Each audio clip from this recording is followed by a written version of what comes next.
Sleep and palette గ్రహణం మొర్రి ఈ లోపం పుట్టే చిన్నారులు అసలు ఎందుకు వస్తుంది, దీని వివరణ ఏంటి అన్న విషయానికి సంబంధించి మన మధ్య సీనియర్ వైద్యులు డాక్టర్ వై శివనాగేంద్ర రెడ్డి మ్యాక్స్లో ఫేషియల్ సర్జన్ ఉన్నారు. ఆయన అడిగి మరిన్ని వివరాలు తెలుసుకుందాం. సార్ చెప్పండి, ఈ యొక్క క్లెఫ్ట్ లిప్ అండ్ ప్యాలెట్ ఈ గ్రహణం మొర్రికి సంబంధించి అసలు ఈ లోపం పుట్టే చిన్నారులో ఎందుకు వస్తుంది, దీనికి ప్రధానమైన కారణాలు ఏంటి, ఇది ఒక జన్యుపరమైన లోపమా లేకపోతే ఆహార సంబంధమైన లోపం అంటారా?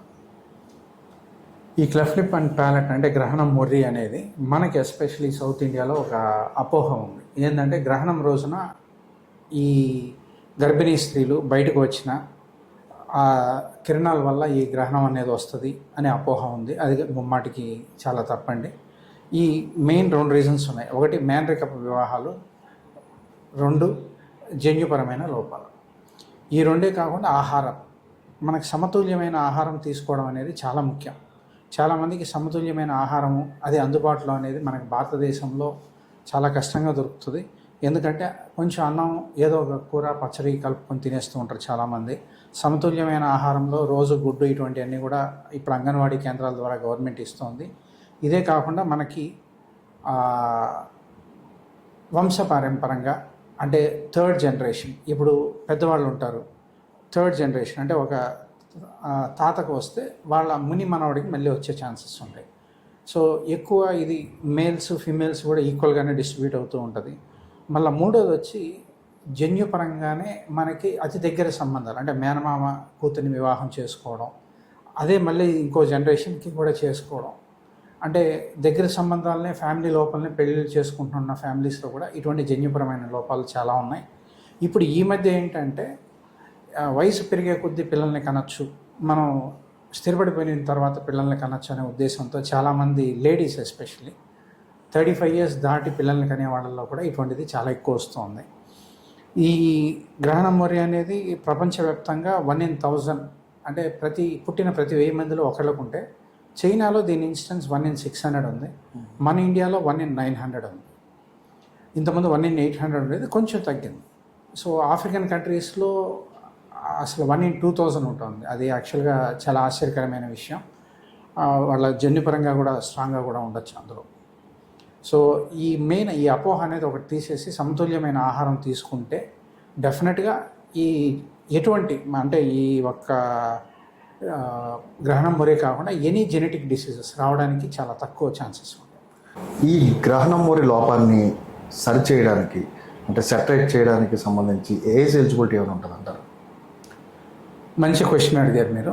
మనకి చాలామందికి డౌట్ ఉంటుంది. పుట్టిన వెంటనే నిన్న కాక మొన్న కూడా ఒక పేషెంట్ వచ్చిందండి. వాళ్ళ ఇంట్లో వాళ్ళకి ఇంతవరకు బేబీని చూపించలేదు, ఓన్లీ హస్బెండ్ అండ్ వైఫే చూసుకుంటున్నారు, బాగా చూసుకుంటున్నారు. మాకు ఈ బేబీని చూపించడానికి కొంచెం ఇబ్బందిగా ఉంటుంది, ఎందుకంటే ఇలా పుట్టారు కదా అని. అంటే పుట్టినప్పుడు ఆ పిల్లవాడికి తెలియదు, ఈ పేరెంట్స్ ఆ ఇన్ఫీరియారిటీ కాంప్లెక్స్లోకి వెళ్ళిపోవడం అనేది అనవసరం. బేబీ పుట్టిన తర్వాత నుంచి కూడా మేము మా ట్రీట్మెంట్ మేము మొదలు పెడతాం. పుట్టిన వెంటనే మేము ఆబ్చురేటర్ అని ఒకటి ఇస్తాం. అంటే మనకి పాలు తాగేటప్పుడు ఈ ప్యాలెట్ అంటే లోపల ఉన్న అంగుళ్ళలో కూడా రంధ్రం ఉంటుంది. ఆ పెద్ద హోల్ అంటే ఇక్కడి నుంచి ఆల్మోస్ట్ గొంతుకు వరకు మొత్తం 2గా చీలిపోయి ఉంటుంది. ఏది తాగినా సరే ముక్కుల ద్వారా వచ్చేయడం లేదా గొంతుకుల ద్వారా ఊపిరితిత్తులోకి వెళ్ళిపోయే ఛాన్సెస్ చాలా ఎక్కువ ఉంటాయి. సో ఇటువంటి ఏమన్నా ఉన్నప్పుడు మనకి డెఫినెట్గా ఆబ్చురేటర్ అనే ఒకటి పుట్టిన వెంటనే వస్తే మేము ఒకటి ఇస్తాం. అలాగే ఈ ముక్కు కూడా వంగిపోయి ఉంటుంది, ఎందుకంటే ఇక్కడ ఎముక ఉండదు కాబట్టి. సో ఆ వంగిపోకుండా దానికి న్యాయం అనే ప్రొసీజర్ చేస్తాం. నెక్స్ట్ స్టేజ్ అంటే 3 months అయిన తర్వాత 5 kgs ఉండాలి, 10 grams ఆఫ్ హీమోగ్లోబిన్ ఉండి మిగతా అన్నీ కూడా సక్రమంగా ఉంటే డెఫినెట్గా we'll do it in 3rd month. అలాగే అంగుళి వచ్చి ఒక పుట్టిన పిల్లవాడు మాట్లాడడానికి అంటే యూజువల్గా మనందరం కూడా అరౌండ్ 9th month నుంచి మాట్లాడడం స్టార్ట్ చేస్తాం. అప్పటికి మనకు అంగుళ లోపల ఉన్న చీలిపోయిన క్లెఫ్ట్ ప్యాలెట్లో ఉన్నటువంటి మజిల్స్ అన్నీ ఫామ్ అవుతాయి. ఆ ఫామ్ అయ్యే టైంలో మనం కానీ కరెక్ట్గా ఇంటర్వ్యూన్ అయ్యి కరెక్ట్ స్పీచ్ థెరపీ కానీ మనం ఇవ్వగలిగితే చాలా బాగుంటుంది. ఈ లోపాన్ని గవర్నమెంట్ ఒక హ్యాండిక్యాప్గా గుర్తించి అంటే డిజేబుల్ పర్సన్స్గా వీళ్ళని గుర్తించే పరిస్థితి ఏమైనా ఉందంటారా? బేసిక్గా ఇది కూడా ఒక లోపమే కదా, ఇది అంగవైకల్యానికి సంబంధించింది అయ్యి ఉంటుందంటారా? యాక్చువల్గా హ్యాండిక్యాప్డ్ దీంట్లో ఫిజికలీ హ్యాండిక్యాప్డ్ అని ఒకటి ఉంది. అందులో మనకి ఓన్లీ కాళ్ళు చేతులు వాటిలో ఏదైనా డిఫెక్ట్స్ ఉన్న యాక్సిడెంట్ తర్వాత డిఫెక్ట్స్ ఉన్న ఇస్తున్నారు. వినికిడి లోపం ఉంటే తప్ప ఈ గ్రహణం మరి బాధితులకి ఎటువంటి సహాయం గవర్నమెంట్ వైపు నుంచి అందట్లేదు. మెయిన్గా చాలామందికి తెలియక సర్జరీస్ చేయించేసుకొని వాళ్ళకి అందుబాటులో స్పీచ్ పెథాలజీ అని ఉంటుంది. అది ఎక్కడ చేయించుకునే అవకాశం ఉండదు. ఎందుకంటే ఎక్కడన్నా ఉన్నా కూడా ఆ స్పీచ్ పెథాలజీ దగ్గరికి రెగ్యులర్గా వెళ్ళి ఆ పేరెంట్స్ కూడా మోటివేట్ అయ్యి కరెక్ట్గా కానీ చేస్తే మాటలు కూడా వాళ్ళకి సరిగ్గా వస్తాయి. అంటే వీళ్ళకి పుట్టిన వాళ్ళ జీవితం ఇంతేనా అని కాకుండా 90% of them can speak up to 90%. అంటే మనం మాట్లాడే విధంగా చూసుకుంటే ఒక 90% వరకు వాళ్ళు ఇంప్రూవ్ అయ్యి మాట్లాడగలరు. మా పేషెంట్స్ చాలామంది కూడా ఎంబీబీఎస్ చేస్తున్న వాళ్ళు ఉన్నారు, ఇంజనీరింగ్ చేస్తున్న వాళ్ళు ఉన్నారు, చాలామందికి పెళ్ళిళ్ళు కూడా అయిపోయాయి. సో వాళ్ళందరూ కూడా నార్మల్ జీవితం గడుపుతున్నారు. కానీ ఆ స్పెషల్ నీడ్స్ చిల్డ్రన్ అని కొందరు ఉంటారు. వాళ్ళ కేటగిరీలోకి కూడా వీళ్ళని కూడా తీసుకొచ్చి గవర్నమెంట్ ఇతోధికంగా ఏదన్నా సరే కొంచెం పెన్షన్ లాంటిది ఇచ్చి వాళ్ళ ట్రావెల్కి అట్లీస్ట్ స్పీచ్ పెథాలజిస్ట్ దగ్గరికి వెళ్ళి రావడానికి, స్పీచ్ పెథాలజీ మా సెంటర్లో అయితే మేము ఫ్రీగానే ఇస్తున్నాము. సో ఇంకెవరన్నా సరే ఏదన్నా చేసుకోవడానికి డెఫినెట్గా గవర్నమెంట్ కానీ ఇటువంటి సహాయాలు చేయగలిగితే, అంటే మేము ట్రావెల్కి ప్రతిసారి కూడా ఇవ్వలేము కాబట్టి వీ కెన్ డూ ఇట్. అది ఈ లోపానికి సంబంధించి పర్టికులర్గా అయితే ఇటు గవర్నమెంట్ నుంచి కూడా ఎటువంటి బెనిఫిట్స్ వచ్చే పరిస్థితి లేదు, అటు సాధారణ వ్యక్తుల్లో కూడా సాధారణ మనుషులో తిరుగుదామని కూడా హేళన గురయ్యే పరిస్థితి కనిపిస్తుంది. ఎక్కడ చూసినా జాబ్స్ కూడా ఇక్కడ వీళ్ళకి ఇబ్బంది పడే పరిస్థితి ఉంటుంది. జాబ్స్ కూడా ఎవరు ఇవ్వకుండా కొంచెం అంటే సమాజంలో కాన్ఫిడెన్స్ లెవెల్స్ లేకుండా ఉంటారు. దీనిపై మీరు అంటే బేసిక్గా దీనికి సంబంధించి వేల సర్జరీస్ ఇప్పటికే చేసి రికార్డ్ స్థాయిలో రికార్డ్స్ కూడా క్రియేట్ చేశారు. దీనిపై మీకు ఎందుకు సార్ అంత ఇంట్రెస్ట్? అంటే పర్టికులర్గా ఈ యొక్క క్లెఫ్ట్ లిప్ పైన మీరు అంత ఇంట్రెస్ట్ చూపించి సర్జరీస్ అంటే మీకు పర్సనల్గా ఏమైనా దీనికి సంబంధించి ఏమైనా ఫేస్ చేశారా? ఈ యాక్చువల్గా నేను మా స్కూల్ డేస్లో ఒక ట్యూషన్కి వెళ్ళేవాడిని. అంటే నా స్కూల్లో కాదు కానీ ఆ పక్క స్కూల్లో నుంచి వచ్చే ఒక స్టూడెంట్ చాలా కామ్గా ఉండేవాడు. అప్పట్లో నాకు తెలియదు, ఫేస్ చూస్తే కొంత తేడాగా ఉండేది. ఆ అబ్బాయి మాట్లాడుతుంటే అసలు ఏం అర్థమయ్యేది కాదు. అంటే మనకు తెలియదు, అప్పుడు తెలియని వయసు, ఎగతాళి చేయొచ్చు చేయకూడదు అసలు ఏమీ తెలియని వయసు. అంటే నవ్వుకోవడానికి పక్కన ఉండని మనం నవ్వుకుంటూ ఉంటాం, అంటే పుల్లింగ్ ద లెగ్స్ అంటారు. అదే వీళ్ళకి pulling the legs to certain extent is okay, వీళ్ళని బుల్లియింగ్ అని చేస్తారు, అంటే మనం ఏడిపించడం. సో నాకు తెలిసినంత వరకు అతను 8th క్లాస్లో ఈ బుల్లియింగ్ అది పాపం తప్పించుకోలేక he has dropped out from school అండి. నాకు అప్పుడు ప్రాబ్లం ఏంటో తెలియదు, అది ఎందుకు అవుతుందో తెలియదు. ఆ తర్వాత 10th క్లాస్కి వచ్చేపాటికి అరే పలానా శ్రీను మన ఫ్రెండ్ రావట్లేదు ఎందుకు అని అడిగితే, వాడికి గ్రహణం మరిరా, వాడికి మాటలు ఇబ్బంది పడుతున్నాడు, అందుకని ఇన్ఫీరియారిటీ కాంప్లెక్స్తో ఇంటికి పరిమితం అయిపోయాడు. సో వాళ్ళ నాన్నగారికి ఏదో బిజినెస్ ఉండేది, ఆ బిజినెస్ని కూడా బ్యాక్ ఎండ్లో అంటే కస్టమర్స్కి ఎవరికి కనపడకుండా ఆ బ్యాక్ ఎండ్లో చూసుకోవడం మొదలుపెట్టాడు. అంటే it is such N irony. అప్పుడు ఏదో అనిపించింది. దాని తర్వాత ఎంబీబీఎస్ చేద్దాం అనుకున్నాం, నాకు రాలేదు. తర్వాత బీడిఎస్ చేసి బీడిఎస్ చదువుకునేటప్పుడు ఫైనల్ ఇయర్లో I could see cleft lip and palate can also be treated by a maxillofacial surgeon అనేది నాకు తెలిసింది. అంటే ఆ చాప్టర్ ఓహో అది మనం కూడా చేయొచ్చు అనుకోవడం. నాకు ఎంట్రన్స్లో మణిపాల్లో ఓరల్ పెథాలజీ వచ్చినా కూడా దాన్ని కాదనుకొని సర్జరీనే చేయాలని చెప్పి మళ్ళీ పట్టుదలగా తమిళనాడులో ఒక చిన్న ఎంట్రన్స్ రాసి అక్కడ మళ్ళీ నేను ఈ మాక్సిలోఫేషియల్ సర్జరీ చదువుకోవడం. దాని తర్వాత ట్రైనింగ్ చెన్నై, హైదరాబాద్, మ్యాంగ్లూర్, విదేశాల్లో కూడా నేను ట్రైన్ కావడం, నేను ట్రైనింగ్ ఇవ్వడం, ఇటువంటివన్నీ కూడా చాలా జరిగినాయి. ఆల్మోస్ట్ అప్పటి నుంచి కూడా ఒక 8,000 మంది జీవితాలని బాగు చేయడానికి నాకు ఒక అవకాశంగా నేను ఇది భావించి నేను అప్పటి నుంచి చేస్తున్నాను. ఈ లోపాన్ని సవరించే పరిస్థితిలో దాదాపు 8,000 పైన సర్జరీలు ఇప్పుడు అలానే ఇప్పుడు అప్పట్లో కాకుండా ఇప్పుడు కూడా వేల కొద్ది సర్జరీలు అయితే దీనికి సంబంధించి పూర్తి ఉచితంగా చేసి దాదాపు ఒక 10 ఇంటర్నేషనల్ డాక్టర్లకి కూడా ట్రైనింగ్ ఇవ్వడం జరిగిందని చెప్తున్నారు. దీనికి సంబంధించి అసలు పూర్తి ఉచితంగా ఏ చిన్న సర్జరీ అయినా ఇప్పుడు వేలలో ఖర్చు అయ్యే పరిస్థితి కనిపిస్తుంది. అలాంటి పూర్తి ఉచితంగా ఎన్ని వేల సర్జరీలు ఎలా చేయగలిగారు?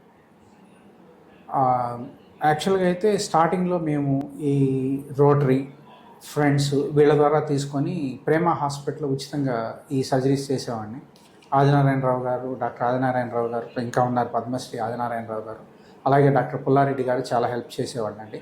నేను ఈ సర్జరీస్ నేర్చుకుంటున్నప్పుడు నాకు మొట్టమొదటి నేర్పించిన గురువు డాక్టర్ మణికంఠన్ గారు, చెన్నై నుంచి. దాని తర్వాత దీంట్లోనే స్పెషలైజేషన్ కోసం అని చెప్పి డాక్టర్ శ్రీనివాస్ గోస్లా గారు హైదరాబాద్ సార్ దగ్గరికి వెళ్ళి ఒక 2 years ఉన్నాను నేను.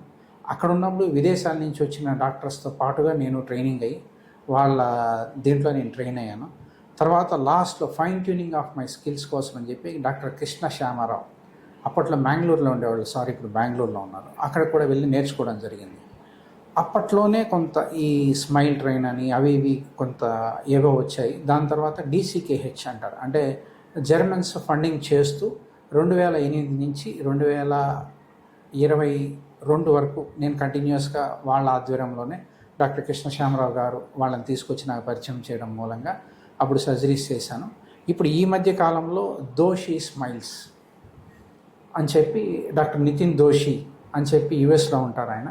He himself is a dentist, his wife is a Leena Doshi, she is a radiologist, both are settled in New York.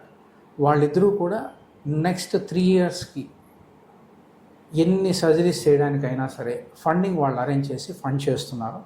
ఇది మన ఇండియాలో మళ్ళీ డాక్టర్ కృష్ణ శ్యామరావు గారి ఆధ్వర్యంలోని ఇంగా ఫౌండేషన్ వాళ్ళ సహాయంతో ఒక కార్పొరేట్ హాస్పిటల్ అయినటువంటి కిమ్స్ ఐకాన్ హాస్పిటల్లో, అంటే వీళ్ళ ఆధ్వర్యంలో ఈ ఉచితంగా సర్జరీస్ చేయడానికి. యాక్చువల్గా కార్పొరేట్ హాస్పిటల్స్ అంటే మీకు తెలిసిందే, ఏ సర్జరీ చేయాలన్నా సరే మీకు అలా వెళ్ళి ఇలా వస్తే వేలల్లోనే అవుతుంది. అటువంటిది ఈ ఫ్రీ సర్జరీస్ని ఏదో వాళ్ళు ఇచ్చే కొంత సహాయంతో మిగతాది వీళ్ళందరూ కూడా ఒప్పుకొని ఈ చేయడానికి డాక్టర్ సతీష్ గారు అలాగే డాక్టర్ భాస్కరరావు గారు ఇద్దరు కూడా ఒప్పుకొని మనకి ఇది చేసుకోవడానికి పర్మిషన్ ఇచ్చారు.